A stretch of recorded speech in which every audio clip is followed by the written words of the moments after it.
Iraqi base turnover began in January 2008, and the turnovers continue to take place at a steady rate.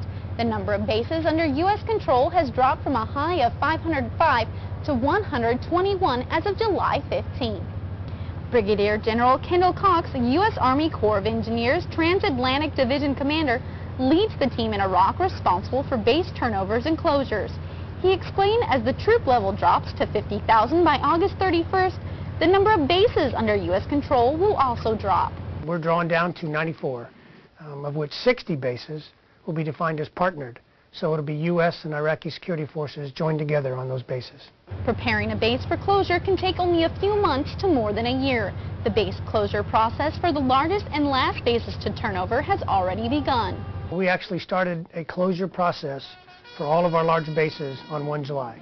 It's going to be a very lengthy process, so we've started on all the bases now. The government of Iraq created the Receivership Secretariat in May 2009 in order to aid U.S. forces with the process of base turnovers. That entity became the sole responsibility for the receipt of all the property that's returned back. So as we move forward in the processes, it's a clear understanding of who's going to sign for the property, who's then going to move on to the base and then be responsible for the real estate and property after that. Some of the turnovers are more significant than others.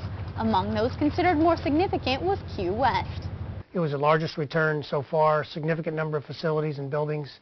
Also Taqadum Air Base out in Al Anbar was another large significant one.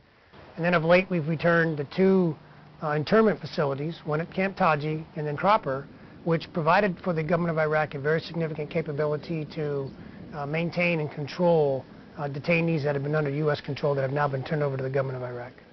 Other facilities turned over include Convoy Support Center Scania, a base which until mid-July this year had been under U.S. control since the start of Operation Iraqi Freedom, and the Abu Ghraib warehouse, which has 9,000 square feet of storage space and has issued more than $17 billion in equipment to the Iraqi security forces.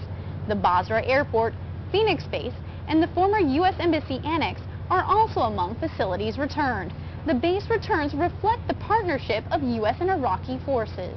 We would not be able to continue moving forward with the base closure process if it wasn't a partnership, an absolute partnership between the U.S. forces and the government of Iraq.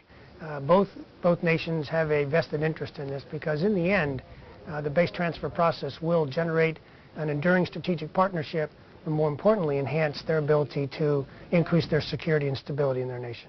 According to the current security agreement, all of the bases in Iraq, including the 9 enduring bases, will return to the government of Iraq by December 2011. From Forward Operating Base Prosperity, I'm Army Sergeant Nondice Powell.